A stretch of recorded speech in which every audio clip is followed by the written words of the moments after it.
letting go of the things you can't control, and then being a believer. So, Dion, do you know what I mean when I'm saying being a believer versus a participant? Kind of being a believer, guys, is believing in the process, believing in yourself and the targets, believing in what you're going to be doing, believing in obviously the ownership, believing in all that type of stuff.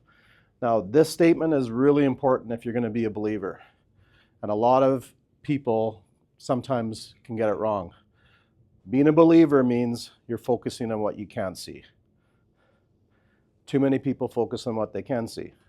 I'll give you an example. You focus on your paycheck right now. Yeah, maybe it wasn't as good as what you wanted. You focus on the last 3 days, didn't sell a car. You focus on, some things that might have happened during the day that really weren't, as good as what you had hoped. But what I can tell you as a high performer, you start focusing on your best version. Where am I going to be?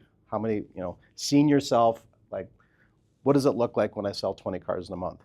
What does it look like 6 months from now? What's my best version? Well, I'm going to say it again. Focus on what you can't see. So are you focusing on, if you want to be a sales manager, are you starting to visualize yourself as that? If you want to get into finance, are you visualizing that? What about your paycheck? Maybe, I want to sell 20 cars, that paycheck. And like what I start doing is I start seeing what I can see. I start saying, okay, this is our goal for the whole year. This is our goal for the month. It's really easy to focus on what you can see, which is in front of you, and really letting your head go in the wrong spots, right? So I'll give you an example. If you, let's just say you did a year over year and you're down $2,000 or $3,000 or you're down $5,000 for the year, it'd be really focused for that to take a whole bunch of headspace. Instead of seeing what you can't see and saying, you know what, this is the busy months, I can make up that, and right? And then sometimes you got to look back and you got to look, okay, well, I'm focusing on what I can see right now, but let's just take a quick back. Where was I 3 years ago? And then what progress have I made? Where was I 2 years ago? Maybe you just started in the business 6 months ago. Do you remember your first day and where you're at right now? Well, use that same logic, and then where are you going to be 6 months from now? Where are you going to be a year from now? Where are you going to be 2 years from now?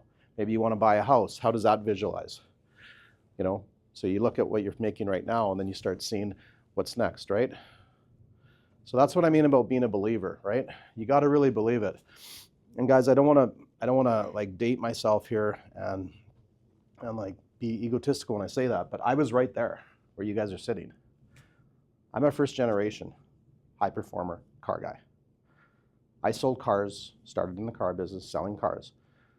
Okay? I was a Greenpeace salesman.